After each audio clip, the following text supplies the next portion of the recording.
O'clock. I'm going to call the city council meeting to order. You all please stand for a moment of silence.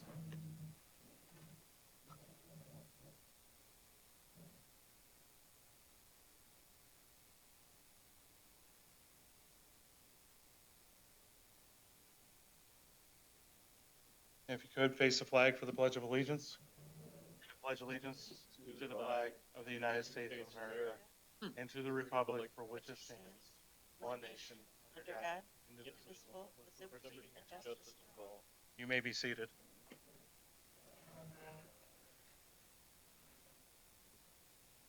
Clerk, would you call the roll of council members?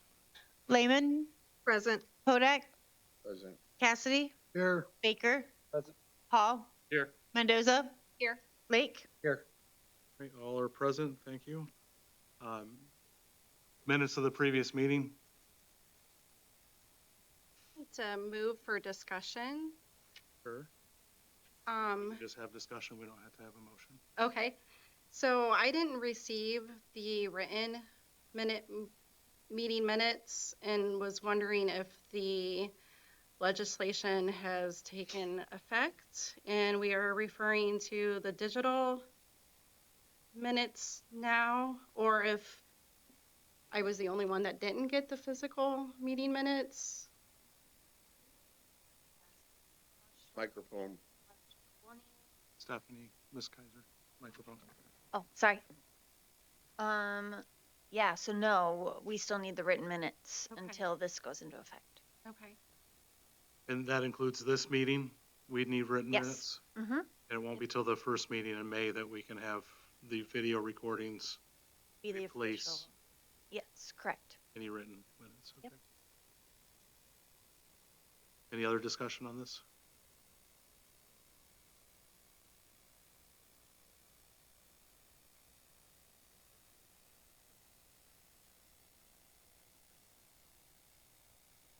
Looking for a motion to approve these, or I don't believe we received any written meeting minutes to approve. I would agree. okay, so I guess I'm going to back up. How many of you did not receive written minutes in an email? Did not. Okay, so we will have to pass these at the next meeting. Move on to communications. I have none. Just for clarification, did you receive a public records request? Yes, I did. I received an email at 9:59 a.m. this morning. Okay, at the same time, I received an Absolutely. email request at 9:59, despite Facebook suggesting that we received one on April 14th at 11:20 p.m. So, and then that was, I assume, forwarded to all the regular members of council as well at 9:59 this morning. Thanks to the law director. Thank you. It's partly more of an inquiry, because I think a lot of them were just questions that they would like council to answer, not necessarily a request for records Okay. that we have. I can't hear you. I'm sorry, Mr. Allison. Sorry. I just need a reminder every now and then. I think the majority of that email that you all received was more of an inquiry. It was just questions, not necessarily a request for records. Okay, So I do plan on addressing that at the end of the public portion, since it was a public request, I guess, through some form. I do have questions at that point in time, and I do plan on addressing the inquiry, as you put it, yes. at that time. So, thank you. Committee reports, Finance Committee. Finance Committee met this evening at 5:30 in council chambers. The Finance Director updated us that an independent auditing firm is presently preparing our gap statements, and the financial audit will commence shortly thereafter, also to be done by an independent auditing firm. He reviewed the March financials. Basically, revenues are trending with predictions, while expenses are trending below predictions. However, council should expect to see a request in the future to increase the budget line for benefits, and that's due to the increase in employees' insurance this year. And then also, we will probably see a request to increase the budget line for utilities because electric is trending ahead of expectations.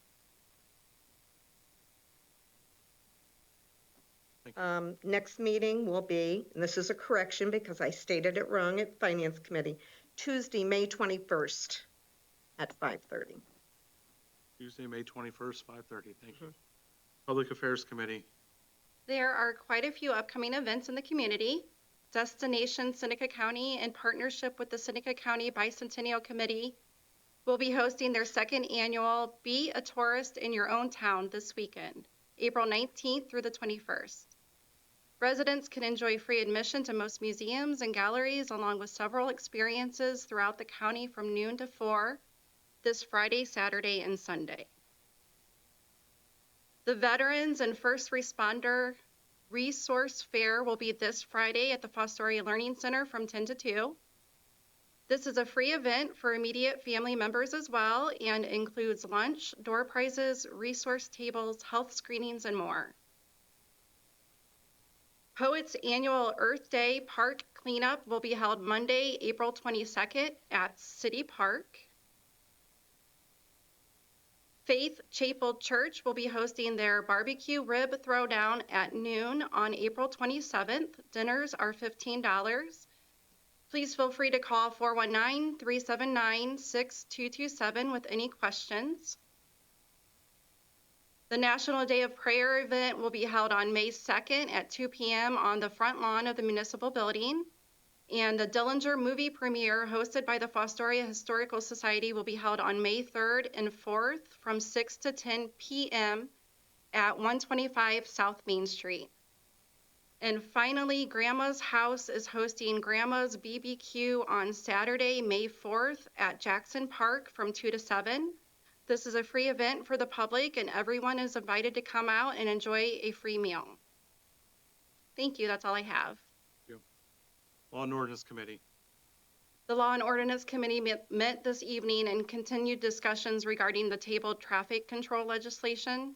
Amendments on this are forthcoming. We briefly discussed 2 items on council's agenda for this evening as well, just seeking clarification. Deb Tyson spoke about a U-Haul parked without plates on Woodward Avenue and her concerns regarding the scrapyard on Spruce Street. The Law and Ordinance Committee will meet again on Tuesday, May 21st at 5:15 here in council chambers. Thank you very much. We'll move into the report of officers. Mr. Mayor. I have no report, but I would note that on the agenda tonight, the date is April 16th, not April 2nd. Oh. And I believe there are 2 additional ordinances which are not included in this agenda, which were sent out to you. And there's also the opens records request, which you may want to address. Thank you.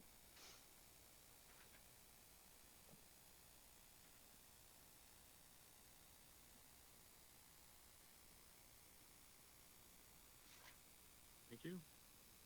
Director of Public Service and Safety. Thank you, Mr. President.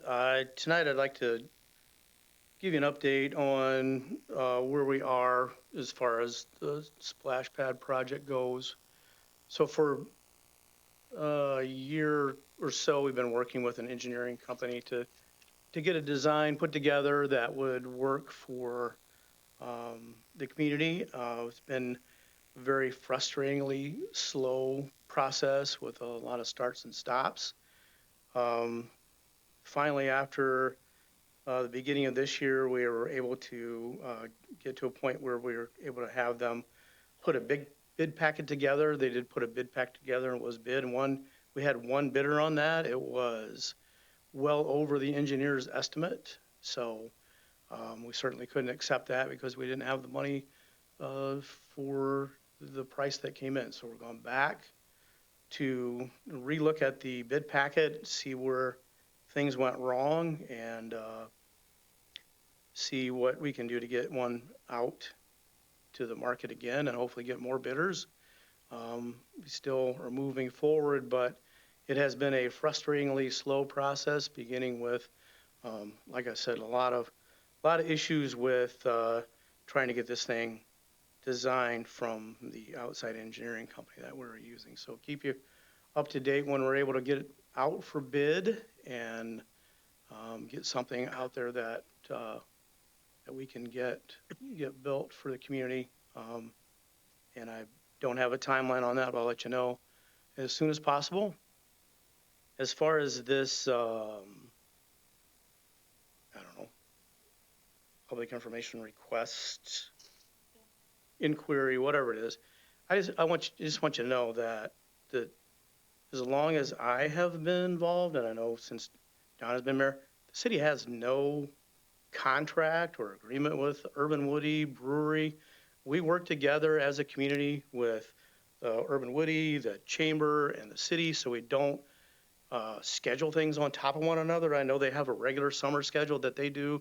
So then we have things like Latino Fest and St. Willem Fest and Guitar Fest. So we all try to work together to use that public space, so that's pretty much really the only kind of agreement we have is like a gentleman's agreement not to stomp on each other's events that are going on downtown.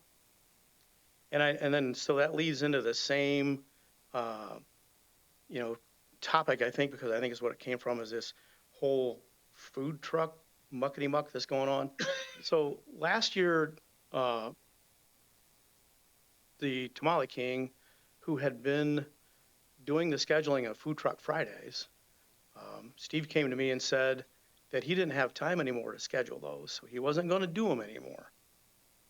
So he stopped scheduling them. But later in the summer, when he had some time, he actually put in event permits and scheduled them. And I don't know, you might want to look out that window because there's food trucks right over there right now that are working off of the private property owner who is allowing them to have that on there.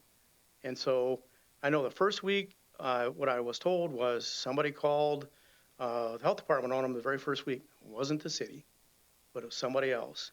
I know there's been a lot of talk about the old Save-A-Lot parking lot. When Save-A-Lot was there, the management allowed them to set up in that parking lot through, as the ordinance said, if you have permission of the property owner, you can set up there. Well, when Save-A-Lot went out, they were the tenant. The people that actually own the property said, we don't want food trucks on here anymore. So then we had to be the bad guys and go tell them that they couldn't be there anymore. And so I think what they found is over here. But I think if you go through any time over the weekend, you'll see folks that have event permits. I know Brent's been using one on Fridays and Saturdays. We're working on an issue that's going on down near the smokehouse with where they're setting up, but still, event permits, food trucks are still going on. We have been working since late last year. We're putting a food truck new ordinance together because we felt that we owed it to the citizens that we made sure that food trucks have their health department permit, their fire inspection, some sort of insurance in case they make somebody sick, and that they also have their vendor's license. And so we looked at several different places. The one that seemed to work best, I think, was like Perrysburg had a really nice one. So we are working through having food trucks register with the compliance office down in zoning office once a year. And because we've heard complaints from downtown restaurants that they're not contributing, so we talked to the income tax people. We've talked to whoever they could. The income tax part of it, it's just not there. So we thought there would be a fee associated. Most cities do a $100 fee for the season. It's for the whole season, and then they're at least contributing back to the community. And so you'll probably see that soon. I know Jeff has been finishing it up within the last couple of weeks. We saw, I think, maybe the final version just within the last week. So that'll come to you, but simple form, simple inspection, just show us that you're safe to operate a food truck and you're fine. And much like you see over there, there's not issues with food trucks. It's a lot of gobbledygook. That's all I have to say about that. As far as the law and ordinance piece with all those different streets, I don't know if you just want to just go ahead and take that down and eliminate it. We can start over, maybe do 1 or 2 streets at a time, because I know there's a lot of different ideas that we have, like that big stretch of Main Street, probably from like Rock on out should probably all be no parking. But once you get back where the houses are, we need to relook at that. And we've talked a little bit about East Fremont, that maybe it just becomes a snow street. So we'll work with Law and Orders Committee and with the street department and information that we got from the bus drivers and talk to the ambulance drivers and come together, come up with something that makes sense. And the last thing I have as far as Law and Orders goes, been having conversations since Daddy and Kay's moved in next door. They have a handicap spot right in front of them. It was mostly for VFW. I talked to Pastor Danny Lucian at the church. They would much rather have one on the corner. It would work out really well for church and for Daddy and Kay's. So probably be bringing something to you in the next couple weeks that talks about the two different addresses moving that handicap spot to the corner of the alley, that first alley beside the church. And I think that'll facilitate everybody who needs to use it, maybe better for the people going to church than down by Daddy and Kay's. So I know that was a lot, but there's just a lot. And this other junk is just a lot of just nonsense. So that's it. Done. Thanks. Thank you. Director of Law? Thank you. A couple things to piggyback off of the Safety Service Director. With regards to the parking ordinance, like you said, if you want to just do whatever with the one-sided parking. So I went ahead and put under new business an ordinance just doing the stop signs. Because, I think those are pretty basic and probably non-controversial there. So if you want to go ahead and pass that one. Also, with regards to this public inquiry, I do want to just clarify, in addition to what was sent out to all of you guys at the request of the sender, I did receive a separate public records request for certain things. So we do have a records request that we are working on, and then in addition to the questions that this citizen wants answered by council. Do we have any idea who this citizen is? Yes. It's the requester is Joshua Talento. And how do we know that? Because all the documentation I have, it just says Fostoria Free Press. And then the Free Press site itself does not have users. It has administrators that are undisclosed. I have had numerous conversations with Mr. Talento through that email address. That's the email address that I used throughout our whole Supreme Court mediation. So I know that is his. So it's an assertion that it's him because of I'm the assuming, totality of the conversations that we've had. Because there's nothing in the email thread that has he didn't. his name other than you suggesting it was Josh when you sent it to us. And I guess I just assumed based on my numerous past communications with that email address in which he has identified himself. Okay. And I'll have more to say about that when we get to the post-public portion. I guess perhaps I should not assume that. That's Maybe fine. there are other administrators to that email address. Yeah. I don't know. Also, I forwarded out to you guys the application for the Trex. Now I know some of you, we dealt with this, I think maybe last year or the year before. But for those of you that were not here, so Trex is just a system in which we can transfer, an applicant can apply to have a liquor permit transferred from another jurisdiction to our jurisdiction because there aren't any, we've reached our quota in our jurisdiction. And before they can even start that application, they need us to pretty much just say that it's for an economic development. All you're determining is it for economic development? They included a number of things, I believe, on page 2 of their application to help you in determining if it's an economic development. If you do need further information, I have their contact information. I can reach out to them and let them know what else you guys would like to see. Just because you approve that it is economic development doesn't mean that it's for sure going to happen. They just need that before they can even start the application process.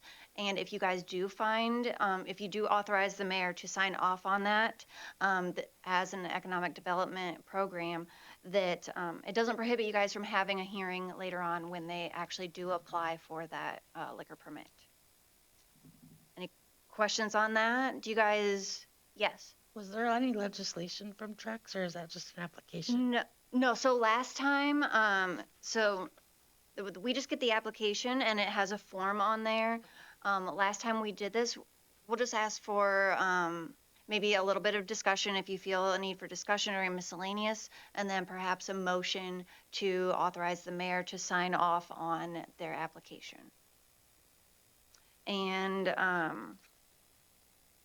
yeah, I think that was it on that one. Also, we have just a friendly reminder that you all need to submit your financial disclosure. The deadline for that is May 15th to the Ohio Ethics Commission. You all should have received an email regarding that. If you did not, please let me know. We'll get that taken care of. But make sure you get that filed. And I think that's all I have. Thank you. Director of Finance. Nothing to report outside of what Finance Committee already reported. All right, thank you. We will now move into the public portion of the meeting. Deb Tyson requested time to speak, so you may come up and present to council, and then we'll move into the general public portion of the meeting. Thank you. Deb Tyson, 800 Woodward Avenue, Lot 9. I just have to say thank you for being easy to understand and answering questions. This goes to everyone here. But I do have a question. I don't mean to be redundant, but can anyone tell me where I can find out more about land bank so I can study up on it?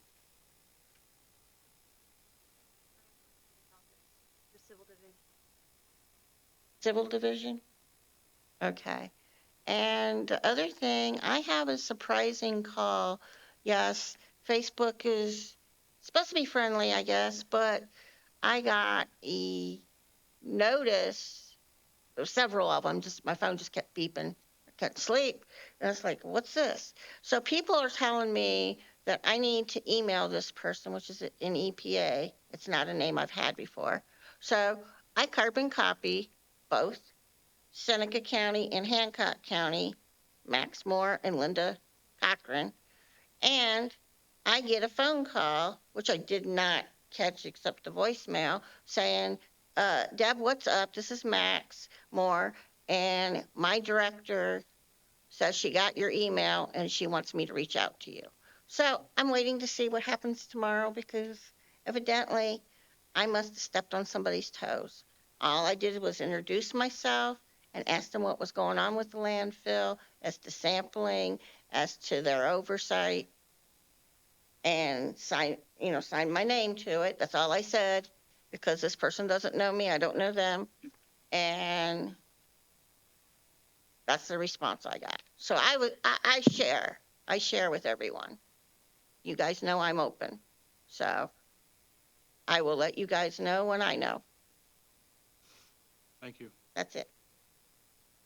We will now open the floor to the general public. Anyone who wishes to address council, please state your name and address for the record. Please write it down on the sheet for the written record, and try to limit your comments to 3 minutes or less. Okay. Paul Allison, 118 and a half West Center Street, apartment 2. First, maybe a housekeeping item here. I meant to address this earlier when the ordinance came up, or the legislation came up regarding compliance officers' duties in zoning. And when I asked him, he said, well, it doesn't apply to me because it has nothing to do with but that's what the headline showed. Of course, it was to amend and state what happens regarding the tree lawn. And it did a good job regarding defining the tree lawn. It made a lot of sense, but that's not what the heading said. And so that brings me to a current one where it says regarding the adoption, where it says we're amending 1355 of the Code of Ordinances regarding adoption. What in the world is that? What are we adopting here? When you publish these ordinances, however you publish them now, and I'm not sure how how that's done, whether it's by posting or whatever. It doesn't appear in the local paper, so it obviously isn't being done in the local paper. And you don't have to do that way any longer. But you really should state in the headlines, what the ordinance or resolution really says. Uh, that may be that you're going to have some more wording, but otherwise, a person that would pick this up tonight would have no idea unless they unless they looked up 1355 of the codified ordinances, which you can do. We have a copy at the library, although we don't have a 2023 ordinances in it. And in fact, when I went online, the ordinance provider didn't appear to have it up to date for 2023 online even, unless I missed it somehow. I kept meaning to ask the law director about that matter. I kept meaning all last year, and every time I thought about it, I never said it to the law director, and I apologize for never saying it. I should have. Go ahead. You want to? So we contract with Walter Drain to update our online ordinances. There was a delay and it has not been updated. But Right. they do currently Right. have all of the 23 ones and what we have done so far in 24. So we're waiting on them. They told me that they were putting it at the top of their priority list. I've not received them yet. Right, because council has to approve that update. Correct. Yes. And it has always been done on a yearly basis. Yep. And we have a print copy at the library, which I usually look at rather than go online, although I can go online.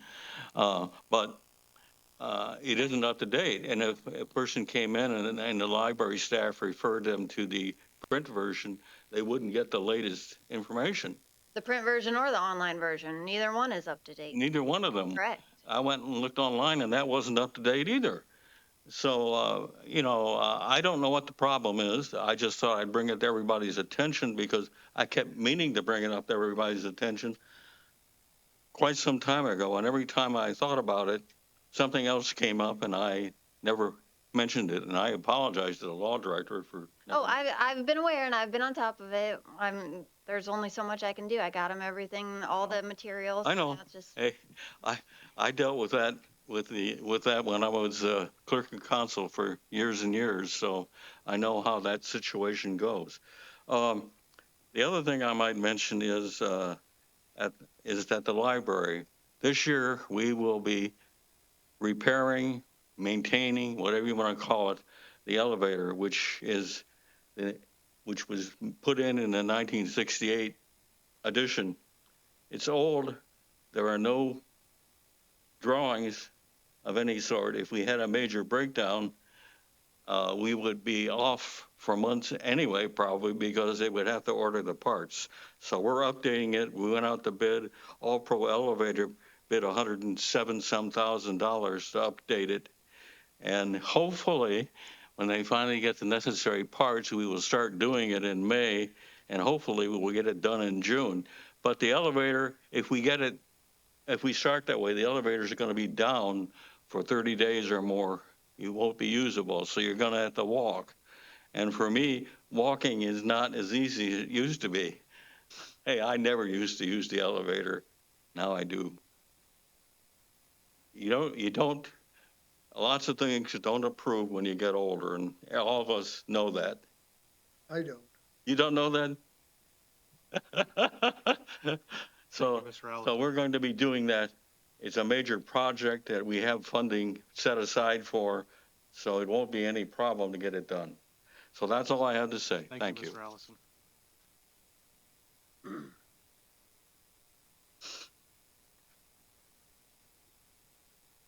Where do you want me to sign up? There's no sheet. You just want me to do it on Other- something else? Podium.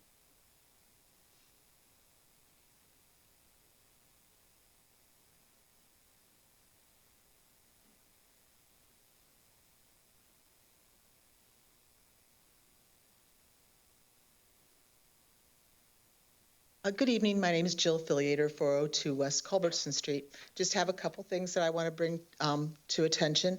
The first thing is I do wish to again reiterate that I know that you're going into the ordinance review of the Park and Rec Board to repeal. Again, what are we replacing it with? Have you made any decisions on what you're going to replace this board with?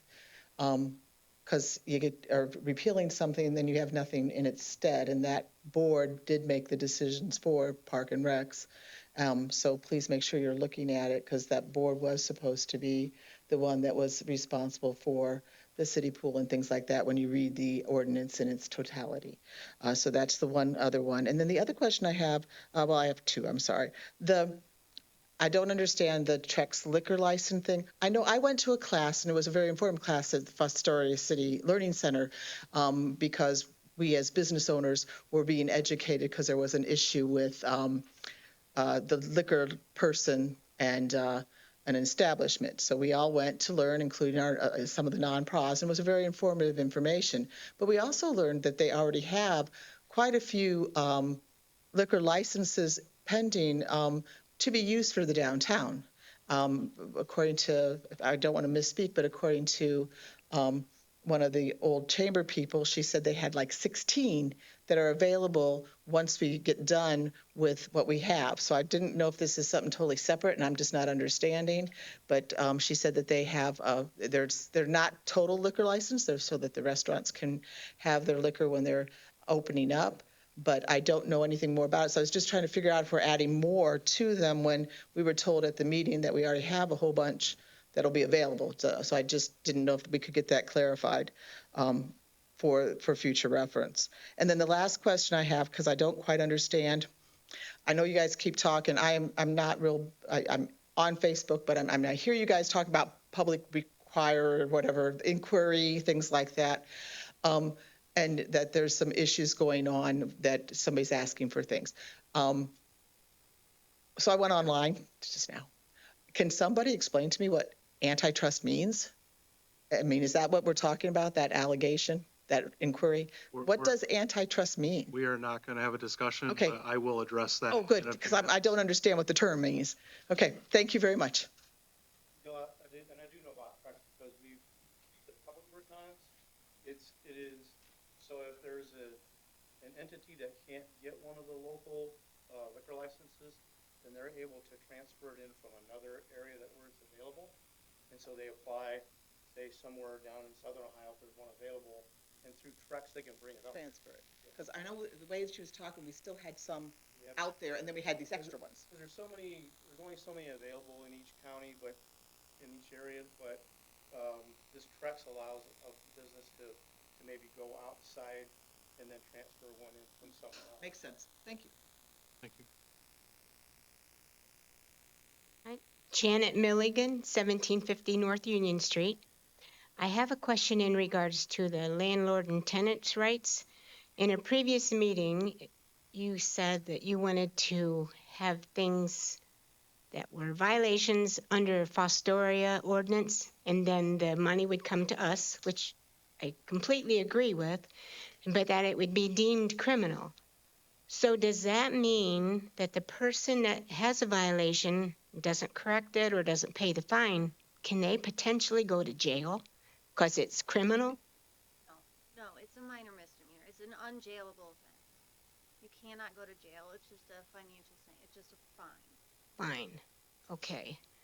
I was wondering about that. And then the other question I have, is there any kind of a committee or group that is citizens of Fostoria can help with to bring other stores into Fostoria?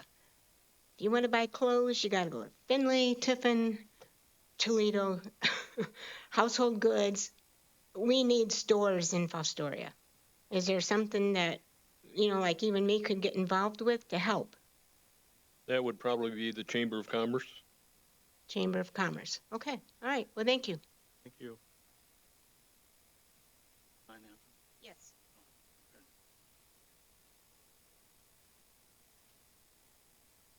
Hello, Bill Sayer, 301 South Main Street. Got a few things to discuss today. Definitely, I'll start with the landlord-tenant thing and As soon as that's done, I'll be glad to not come anymore. I don't like watching videos of the back of my head showing me how much hair I'm losing and the quicker it goes. So the one thing I did want to say, and I'd heard rumor, I'm hoping it gets tabled today, because there were still some things that I know were in the works and in process. A big thing, which I actually even went to a zoning meeting out in Loudoun Township as well, to talk to them about it, because I still think it was one of the better things that Jeff did. Jeff Huber making that complaint, a complaint-based initiation process. The initial process as far as zoning, if you made that complaint-based, which I believe I showed most of you that form. Tom, I'm glad to see you're back here. I'm sorry your shoulder wasn't doing too good on you there for a minute. There's a few things that would do that are good things in all directions. One, it just creates transparency every single way from government to citizens to property owners, however you want to look at it. It creates transparency. It will eliminate any false accusations of targeting or eliminate actual targeting. It does both of those at the same time.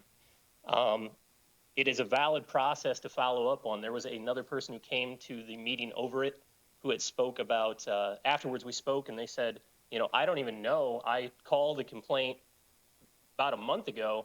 I have no idea where it's at in the process. If I call, it's not always getting answered. But it would actually show that, hey, we have the complaint, we received your complaint, we're in the middle of the process, we red staked or wherever they move along with that process. And another thing it does is it would eliminate frivolous complaints, because those do exist. And the only other question I had on it, that if it is still in discussion, is the moving, and I brought it up the last time as far as, I know it moved from complaints to citations, but I still have a question is regarding, is that on one occurrence? Because a lot of times if you're taken in zoning court, in my experience, you could be hit with, yard parking, or you could get 3 citations in one sitting, if that makes any sense. So I wasn't sure if it was on separate occasions or on a single occurrence. If it was single occurrences over 3 times, that entirely makes sense. One sitting and you get an inspection, that's a little pushing in my mind, but it was just something I wanted to bring up. Another thing I wanted to discuss, and I actually had a conversation earlier, and you guys are talking about it a little bit, First Amendment training, FOIA training, Freedom of Information Act. I know we were kind of discussing who did the records request. I have some knowledge of this. I've watched it, and I've seen it go both ways. I've seen it where it can be a good thing. I've seen it where it can be a bad thing. There should be some sort of training on it. We got audited. I worked in healthcare for about 10 years. We got audited. Different type of audit was by the actual state. As far as serving the public, because that, public service, that's the whole idea of government, supposedly so, and they're trying to hit against that sometimes with the First Amendment, not exactly talking about the FOIA thing. They go hand in hand sometimes. How we dealt with that in healthcare specifically, if there was some sort of training that you guys could do on it, if we had a state auditor come in and we didn't know something, which there's no healthcare person that knows every single thing. It just doesn't happen. So what that we were trained to do, very easy answer to all of your problems, any problems that would arise with that is, hey, how can I help you? Because you're serving them. What information do you need? Write it down here for me. And if they can't, sometimes they request you to write it down. Okay, I'm not sure of the answer to that, but I will get the information and get back to you as soon as possible if you put your contact information down. And you can just repeat that, because otherwise some of them will go out of their way to try to frustrate. We have a very good police chief back here who's very good with people. Your brother did excellent with him. Some of the older guys, God bless them, they don't have a lot of experience with that stuff, and they need, it helps to get direction. And I know Gabe has discussed with many of them about that, but they need to understand how to approach that situation so the city's not getting sued over dumb, frivolous stuff. So that was something I wanted to bring up. The food truck situation, I know it's not coming from the city at all, but I know there are some restaurant owners, because I've talked to a few. It's a competition issue is what it is. It was wonderful when they were at Save-A-Lot. I don't know who called on that, but they really messed up some stuff because it was you didn't have it as close to so many. It was big box, Dunkin' and them that, that's franchises aren't going to be calling compared to actually small mom and pop restaurants. So it wouldn't have surprised me if it would have came from one of those, but it's a competition issue. I think food trucks and competition are a great thing. But that was about it. So the FOIA and the First Amendment stuff, it's just something you guys probably should have a conversation about. It's a Constitution thing. I'm a constitutionalist myself. I don't go as far as some people on it clearly, but if there were proper training with it, I think it would eliminate a lot of those issues. Thank you, Mr. Sayre. Each elected official. Microphone. I do beg your pardon. You're fine. But elected officials are supposed to go through required one time during their 4-year term to have some sort of sunshine training that deals with public records laws and that kind of thing. There is also a stipulation there that the law director or designee can be the person who takes that sunshine training law. So we do have, there is a directive out there that any requests, any FOIA requests go to Stephanie for her to vet. Is that only, my concern would be some of the lower level, No, it's for, these guys, it's do they for- actually get training? it is, well, so it's for any public records request that we receive gets vetted through Stephanie. Okay. So that she can give the proper guidance to everyone of what kind of information they need to give out and what they need to find and during what time period. That is good, a good thing. My concern is really, it's not even with you guys. You guys aren't going to be getting a ton of it, but if you have someone come in, as far as I've been told in the research that I've done on it, you can walk up to pretty much any city official. I need to do a records request, and they are supposed to provide you with that. Okay, it's a difficult thing, but if they, and those are the ones that I worry about, because those are the ones, you know, the PD guys walking the streets and stuff like that, they're, you know, zoning, they're the ones that are, they could get in trouble. I don't want to see one of them get in trouble over not understanding the process of, hey, let me take your information, let me see what you need, I'll write it down, I'll get back to you as soon as I can. And if they just keep hammering, because I know some of them will just keep hammering to try to frustrate, all you got to do is say the same thing over and over. Is there anything else I can help you with? And if they just keep, you know, okay, to the point of you're getting nothing out of them. They won't get anything out of you, if that makes any sense. It's just, I'm concerned you guys are going to get sued over something that's easily communicated on. Like I said, I don't think you guys are going to be getting hit with it as much as police or the zoning department or even the water department. You know, they'll go in there and start record requesting. So I'm not saying it's a fun thing at all. It's just something to where if there was some sort of formalized training, I know Gabe's talked to a lot of his guys, just to make them aware of how do we respond when this does or could happen. Thank you, Mr. Sayre. So, Greg, by the way, that was a really cool truck. My son was obsessed with it. That's why we had to file it. You know, that got rear-ended yesterday afternoon after I saw you. Oh, are you serious? That's a beautiful, what was that, 1930 something? You wouldn't know All right. it was even here. Any other members of the public wish to address council? All right, seeing none, while we're still using the public portion of council, I would like to address the inquiry, as it were. And I would also like to state, as I will sound a bit hypocritical this evening, is that the best way to contact city officials is to use the city website and the email addresses and phone numbers that are provided, that Facebook is not an avenue to communicate with your city officials. The reason I'm going to sound hypocritical is a citizen contacted me, alerted me to Facebook, and I got a lot of information off of Facebook, which I'm going to be referencing in response to this inquiry, which is Facebook generated, and then sent officially to our law director. I saw it was also sent to the clerk of courts, which does nothing.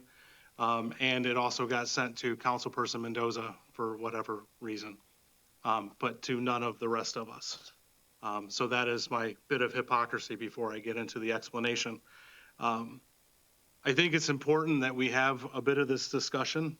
I could shut this discussion down pretty quickly, but I am going to first shut it down and then expand into portions of it, because I do feel that transparency is important, and I think the citizens would benefit from an explanation from us on how things work with the state of Ohio with some of the law, and also the danger of misinformation and disinformation that winds up on social media, which is really never, this is a history teacher talking, never really a credible source of information without doing your own fact checking, unless it is an official media outlet.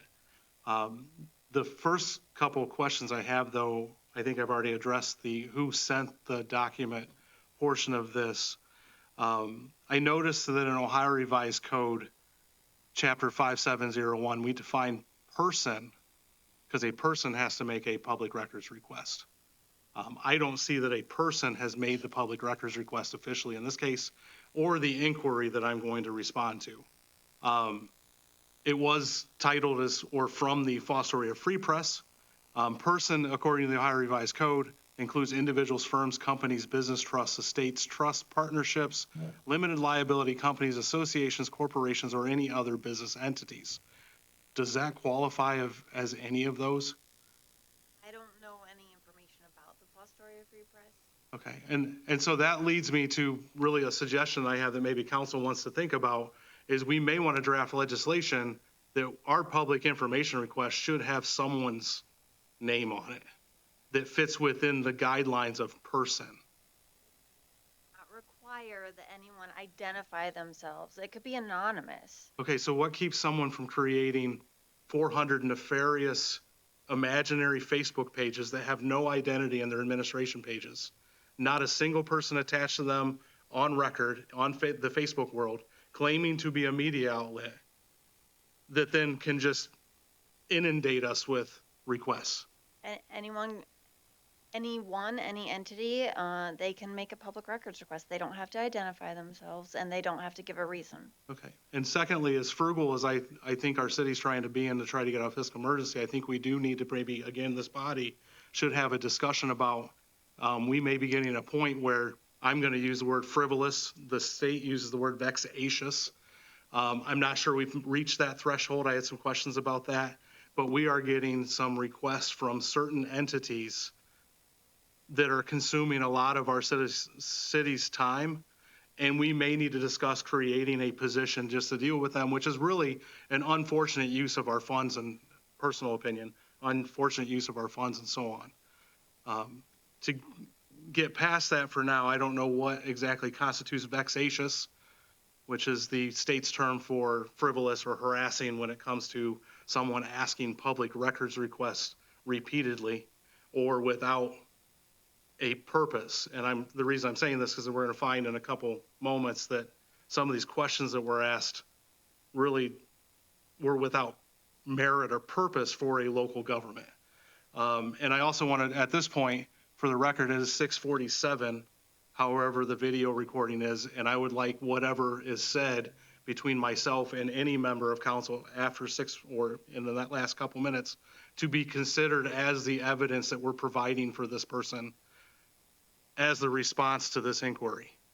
So, which is why we're using this. And this is not a means that I would like to utilize on a regular basis. I'm not going to utilize city council time every single meeting to answer media requests from wherever they come from during the meeting. So I think it's also something council might want to ask the members of the Fostoria Free Press, who I guess we could send them a response email, but we can't actually contact them by name or identity, to maybe appear before this body in person so we could have a hearing during the open meeting next time and maybe clear some air about whatever things this person thinks is going on in the city of Fostoria. I will start with the inquiry. It states, "Good evening. I would like to submit an inquiry to the City Council to explain the relationship between the City of Fostoria and the Urban Woody Brewery, in parentheses, Honeybee Realty LLC, close parentheses.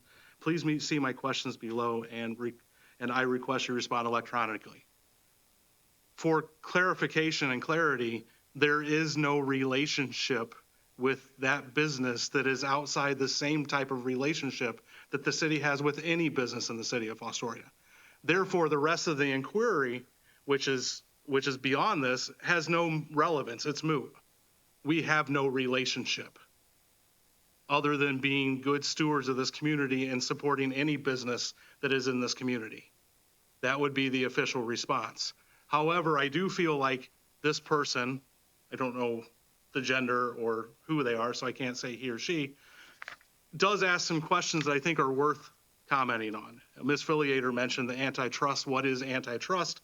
This isn't a complete legal explanation, but sometimes we use the word monopoly to mean almost the same thing as an antitrust. Trusts are a little bit more complicated than a monopoly, but monopoly is the kind of the general everyday word that we all use to mean antitrust. Sorry, my notes were I didn't have much time to prepare. So And I will first state that in the Fostoria Free Press's own AI-generated news articles, one of them entitled Antitrust Laws, Understanding Their Significance and Who Can File a Lawsuit, titled April 12th of 2024 by the Fostoria Free Press, cites that the Department of Justice, the DOJ, and the Federal Trade Commission, the FTC, regulate antitrust. They're both federal agencies. These are federal laws. They are not state laws. They are not local laws. This is local government. We have no purview over antitrust laws, which are generated by the federal government of the United States of America. Furthermore, in another AI-generated blog article entitled Alive, Preventing Monopolies in Small Towns and Enforcing Antitrust Laws, April 12th, 2024, by the Fostoria Free Press. In the United States, again, the United States, the primary federal antitrust laws are the Sherman Antitrust Act of 1890, the Clayton Antitrust Act of 1914, and the FTC, the Federal Trade Commission Act of sorry, my handwriting is terrible, 1954. And those laws are enforced by the Department of Justice and the Federal Trade Commission. Additionally, states, and now this is a different form of government, also not local, may have their own antitrust laws and enforcement agencies. No local laws have been cited. This has become a federal issue. If you think there's something that's antitrust, it is a federal issue. I will tell you, the civics and social studies teacher in me knows that I can buy beer in a bunch of different places in Fostoria. And so if you're citing that someone that's brewing their own alcohol in this community has created an antitrust act issue, they must be the only brewery in the entire country. I don't mean to be facetious or rude, but I can purchase more, even from breweries, alcohol at Kroger's, from local breweries, not just the Urban Woody. Just because they're the only ones within the city of Fostoria, start some more. Fostoria Free Press, if you want to start a brewery, do the homework, find a vacant building, start a brewery. And then according to section 109.81 of the Ohio Revised Code, the Attorney General would be the one to represent the state in any antitrust case. So please, again, Fostoria Free Press, take it to the Attorney General's office. We have answered your inquiry. We've answered your claim. However, there are a few things that I think you brought up that I think it's important to be transparent and share with the city. First of all, there's a whole section. I'm not going to entertain the antitrust compliance questions because I think I've addressed them. We don't have an antitrust issue. It's a federal issue, not a local issue. However, they do bring up financial interests. I will say in general, it's asked specifically, are any city officials or employees directly or indirectly benefiting financially from their relationship with the private business? Do any of you benefit from the Urban Woody Brewery other than imbibing in a beer occasionally? No. No. All right, so there's an answer for that. I will, there's two more questions. Have any city officials, employees, or contracted employees disclosed potential conflicts of interest related in this matter? Because no one has a relationship, there is no conflict of interest. Third, have any zoning personnel disclosed any potential conflicts of interest? Two answers to that. First of all, that is an executive issue for an employee. The employee is responsible for doing their job, and it's the executive branch, the mayor and the safety service director, and that person's supervisors to make sure they are compliant with performing the duties of that job.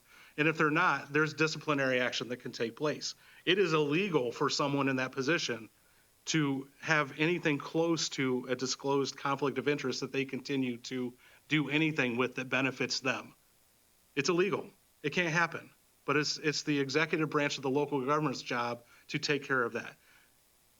Bringing all of this back up in its commonality, the financial interest piece is the exact financial records disclosure that we do, that's due on May, you said 15th of this year, that every elected official does that every single year. And I know that the Fostoria Free Press has asked for specific people's in this room's financial disclosure from that May 15th deadline. That is where you get that information. It is where we have to legally disclose anywhere we might have a conflict of interest or have an investment that could potentially be a conflict of interest. It is stuff that we already do. Councilperson Lehman, you might not have done it yet, or Councilperson do Hall or under 2 Councilperson weeks Baker. being But the- it's due May 15th, and after May 15th, that'd be available for any brand-new council people. So that will and has been answered. And then it goes on today, the competitive impact. Again, all of the rest of the stuff is really about antitrust, and it has no bearing based on what I've said. If any other council members would like to add, discuss, I would. okay? This has been an ongoing thing for quite a while. I look at this, I resent the accusations that have been alluded to in this. Not for me, but for this whole body. As well as the people on the other side of the rail that care enough to come to council and pay attention to what's going on. That's problem number one.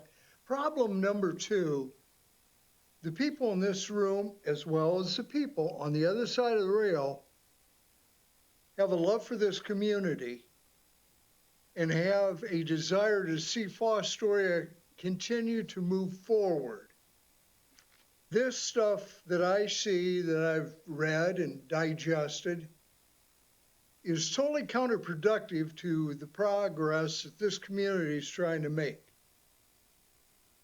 It's a waste of the law director's time to have to address this stuff. It diverts her time to this kind of crap instead of being able to devote her time to more productive task that she's saddled with as the law director. I don't know why anybody would blatantly try and damage our reputation, pass false information, accusations around. It makes me feel as a councilman that we have a tendency to make 2 or 3 steps forward and then we make a step or 2 backward because of idiots like this. And that's all I'm going to say because I'll just get madder and, I'll get out of hand. But I resent it. I would just like to comment. First of all, when you look at the people that are up here and the people that are in the audience, the majority of these people are new. I thank you, Greg, for addressing this because you and Tom and Amy sort of are the only ones that's been here more than 2 years. So you've done a lot to bring us forward. And I would agree that this just takes us back. And I know that the president had addressed earlier, at an earlier meeting this year, that we would not respond to, or would any of the city officials comment, discuss anything on social media. And we haven't. I know we're not going to. I appreciate him going through this and setting the record straight. That's also why I use the word hypocrisy for me tonight. So, I don't want to speak to the Fostoria Free Press's inquiry, but I would like the law director to clarify one thing. And maybe you all know this, but I think it's worth a discussion since we have some new council people. And correct me if I'm wrong, but a public records request, we are required to produce any record which exists. We do not have to create a record. So when you get a public record that asks for specific, I'll just use financial information, if that record exists, we must provide it. But we don't have to create any record. And I want to make sure that we're not doing that. If you are overworked with some of these requests, let's make sure that we're only doing what the law requires. I mean, we want to provide our citizens with information, but if it gets to the point where we have to hire somebody, for goodness sake, and spend taxpayer money to fulfill records requests, let's make sure that we're only fulfilling records requests that meet the letter of the law. So a couple of things there. One, yes, absolutely correct. We have to provide records that exist, which is why I tonight was distinguishing between this inquiry and a public records request. This is merely just asking questions of counsel. I do not see this as a public records request. Whoever this person is did not ask for records. They merely were asking questions. We are statutorily obligated to provide records when requested. We are not similarly required to even answer questions. Yes, you are representatives of the community. So yeah, on a moral, ethical, position, yeah, you should probably answer questions of your constituents, but we are not statutorily required to even address them. But yes, I don't go out and when I get these public, again, thank you for your comments. But none of that was coming from me. I've not complained about the amount of public records requests. I am more than happy to fulfill the public records requests that I do receive. Yes, sometimes it does take a little bit longer time, which we went through. We had a whole, mediation, which what happens in mediation is confidential, but I will note that that was dismissed. The city was not found at fault for anything in that case.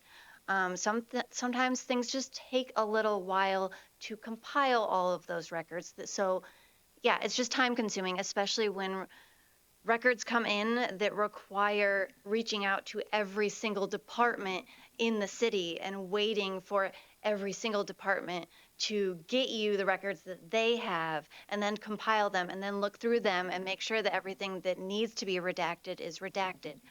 But I have no problem doing that. It's part of the job.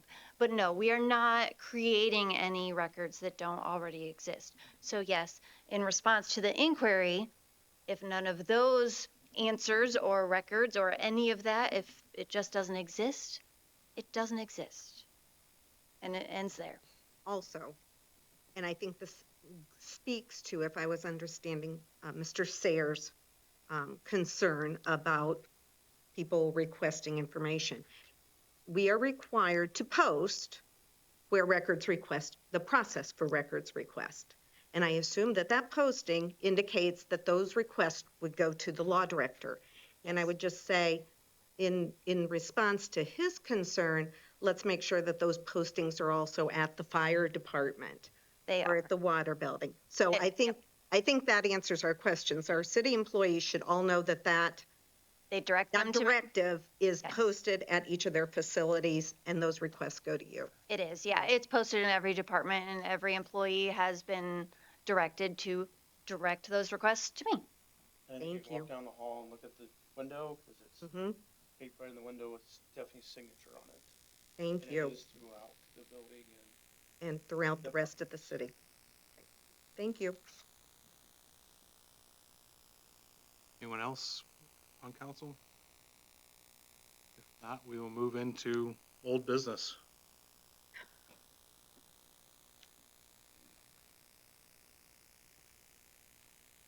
Ready? Yes. An ordinance enacting new chapter 1357 of the codified ordinances of the city of Fostoria, Ohio, entitled Landlord and Tenant Rights. I'd like to make a motion to bring that ordinance back on the table, Off the table. or off the table, pardon me. Is there a second for that? To make it business again. I'll second that. Okay. There is a second. So we have a motion by Cassidy, a second by Lehman to bring this ordinance off the table and back into business. Clerk, would you call the roll, please? Lehman, Yes. Kodak, No. Cassidy, Yes, Baker, Yes. Hall, Yes. Mendoza, Yes. Lake. No. Is it simple majority, Law Director? Right. Okay, so this is back off the table and back in business. So, there's been some modifications since that document was tabled. Some additional language changes that were submitted at the last meeting. I would make a motion that we incorporate that language and changes into the existing ordinance. Incorporate it. And I would further motion that we would adopt this We resolution. need to, that's two separate motions. Right. We'll have to do it at two separate times. So you are asking for the, Incorporation of the adjusted language. is there a second to that motion? I second. We have a motion to incorporate the discussed changes, proposed changes to this ordinance by Cassidy, a second by Baker. Clerk, would you call the roll, please? Lehman, Yes. Hodak, No. Cassidy, Yes. Baker, Yes. Hall, Yes. Mendoza, No. Lake. No. That does carry.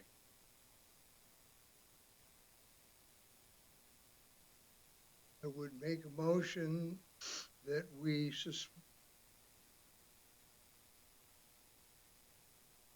take this to a vote, I believe, procedurally.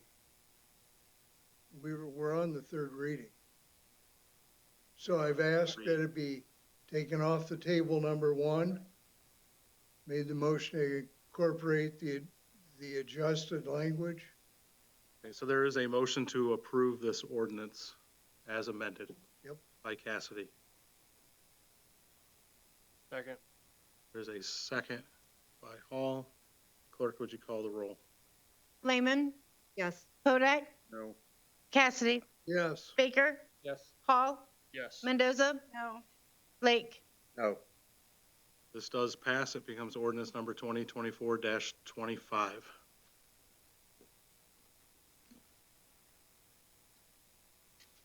Next one. Thank you. An ordinance to amend the traffic control map and file for the city of Fostoria, Ohio, and declaring an emergency. That one is tabled. We'll go to the next one. Does that count as second reading or no? That is not a reading.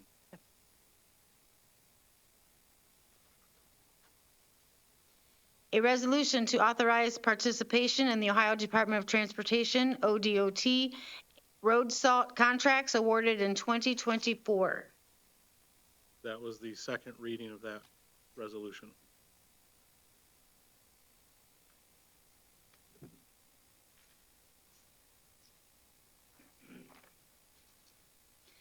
A resolution authorizing, empowering, and directing the Director of Public Service and Safety, acting as agent of the City of Fostoria, to execute and deliver to the Seneca County Land Reutilization Corporation all necessary instruments to effect a good and sufficient conveyance of parcel or parcels of land from the City of Fostoria to the Seneca County Land Reutilization Corporation in the vicinity of 161 Sandusky Street. That was the second reading of that resolution. Next one.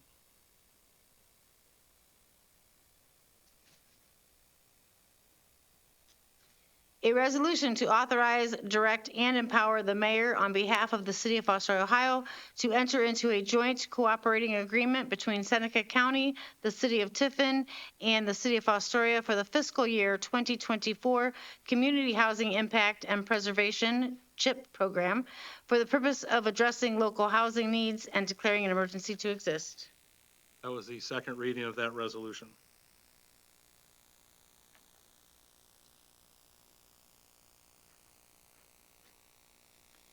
An ordinance authorizing the mayor to advertise for bids and enter into a contract with the lowest and best bidder for the construction of a new airport terminal building at Fostoria Metropolitan Airport in the city of Fostoria, Ohio, according to specifications to be on file in the office of said mayor, and declaring an emergency to exist. That was the second reading of that ordinance. You have the Parks and Rec. Mr. President? If I'm looking back here at the minutes from the March 20th meeting, which was the first reading, I believe we're on the third reading of all of these rather than the second I reading. think he is right. He's right. Okay, then we need to go back and redo these on the third reading. So that includes the tabled reading as well. Well, the tabled reading is still, one as well. you're talking about the second, The second tabled reading. That's I believe that tabled. it remains, it remains. Still tabled, but I believe that one is at the third reading, or was the Correct. second? That one was Still the correct? second. To the second. Okay, Second. but the rest are supposed to be the third Third. readings. Okay. All right. Let me correct these. All righty, go back up to the ODOT one and start over.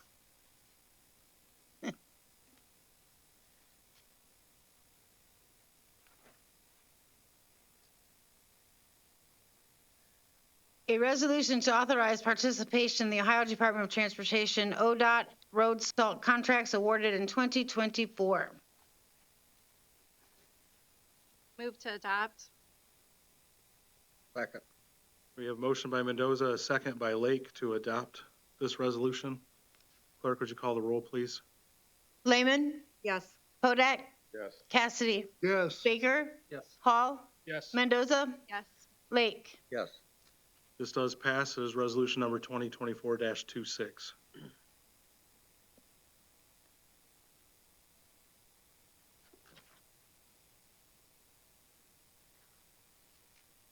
A resolution authorizing, empowering, and directing the Director of Public Service and Safety, acting as agent of the City of Fostoria, to execute and deliver to the Seneca County Land Reutilization Corporation all necessary instruments to effect a good and sufficient conveyance of parcel or parcels of land from the City of Fostoria to the Seneca County Land Reutilization Corporation in the vicinity of 161 Sandusky Street.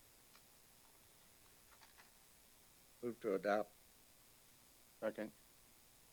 We have a motion by Lake, a second by Podak to adopt this resolution. Clerk, can you call the roll, please? Lehman, Yes. Hodak, Yes. Cassidy, Yes. Baker, Yes. Hall, Yes. Mendoza, Yes. Lake. Yes. That does pass. It's resolution number 2024-27.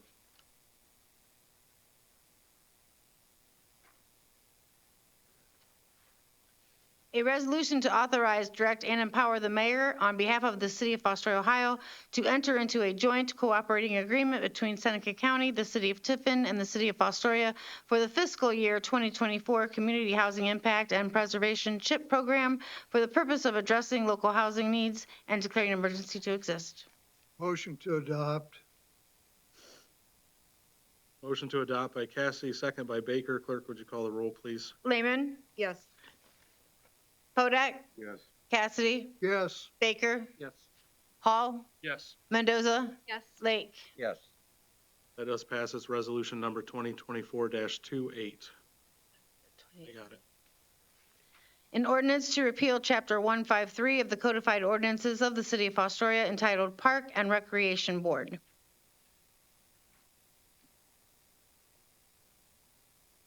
Move to adopt. Second. We have a motion by Cassidy, a second by Hall to adopt. Clerk, would you call the roll, please? Lehman, Yes. Podak, Yes. Cassidy, Yes. Baker, Yes. Hall, Yes. Mendoza, Yes. Lake. Yes. That does pass. It is ordinance number 2024-29.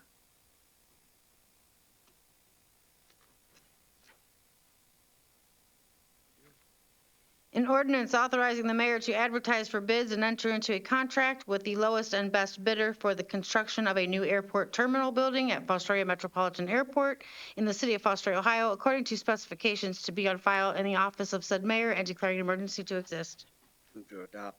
Second. We have a motion by Lake, second by Cassidy to adopt. Clerk, can you call the roll, please?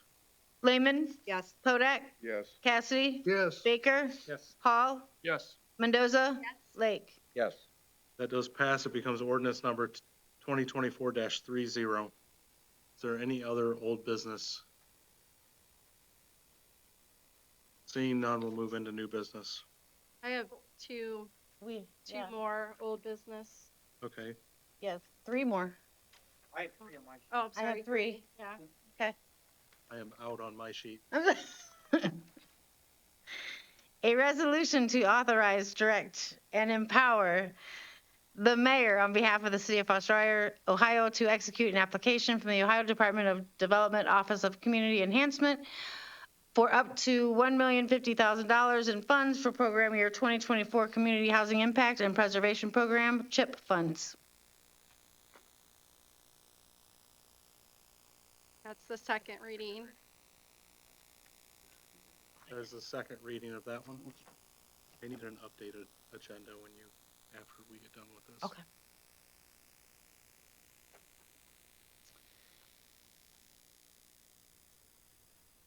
Wanna read the next one? I think we're on,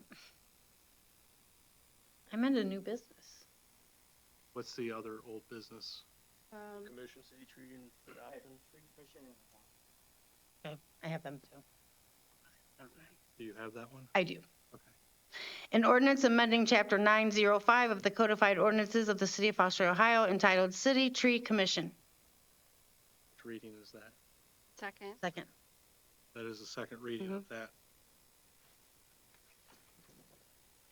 Any other old business? Yes, one more, and it's the second read. Okay, thank you.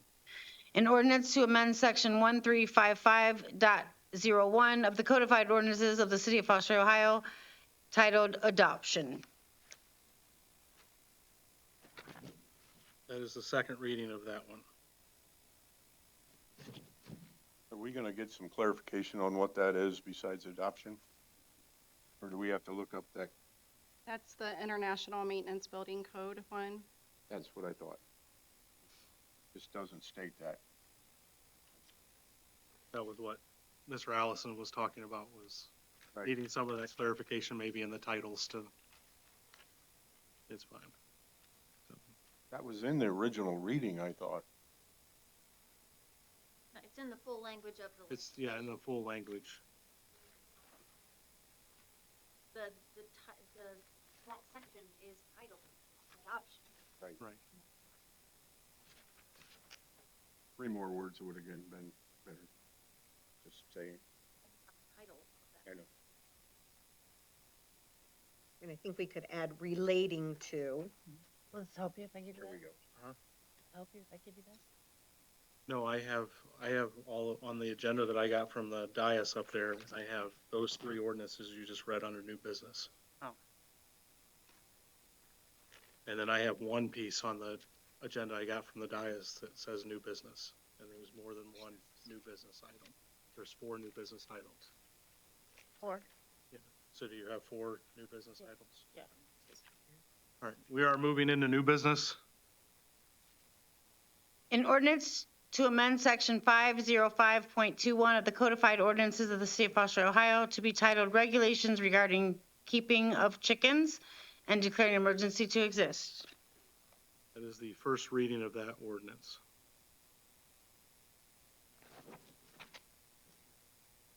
Go to the next one.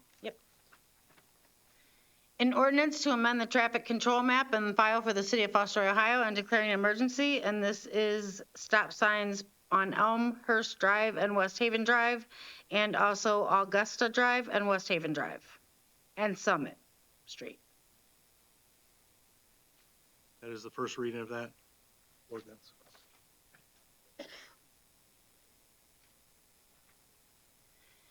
An ordinance amending Section 1127.05 of Chapter 1127 of the Codified Ordinances of the City of Fostoria, Ohio, entitled R3 Multiple Resident District. That is the first reading of that ordinance. One more? Yes.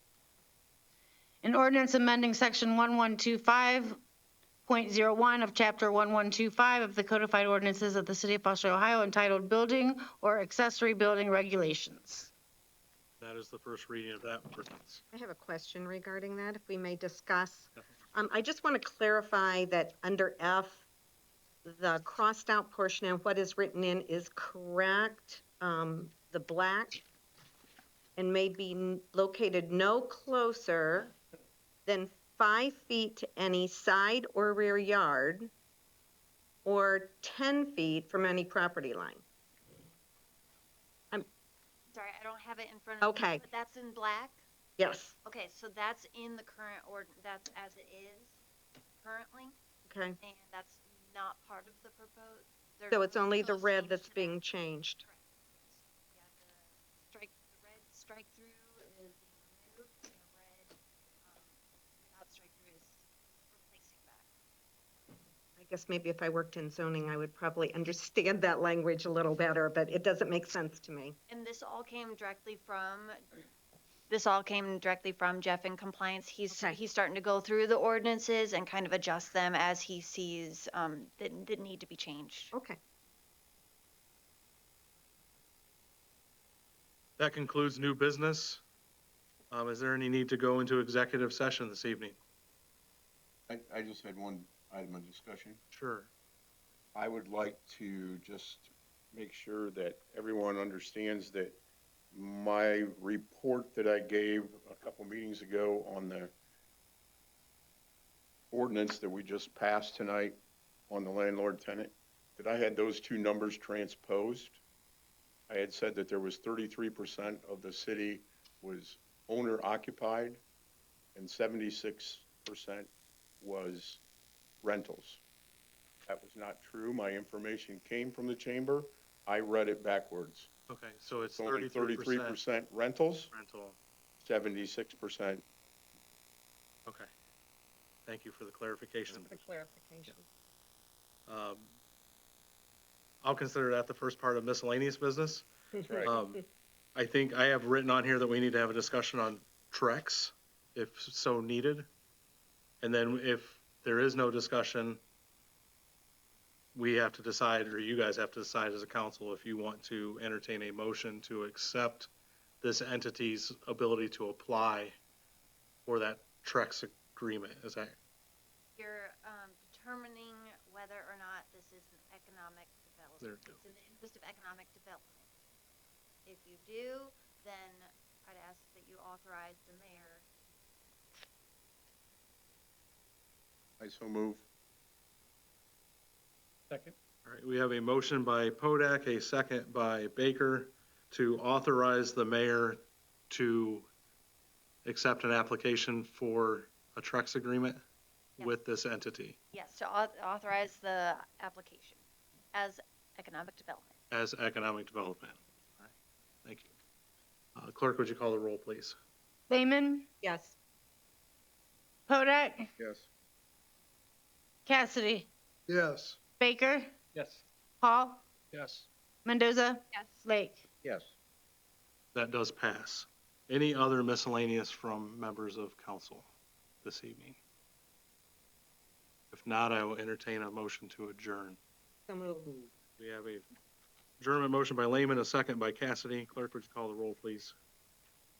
Lehman, Yes. Podak, Yes. Cassidy, Yes. Baker, Yes. Hall, Yes. Mendoza, Yes. Lake. We are adjourned at 7:24. Who seconded that?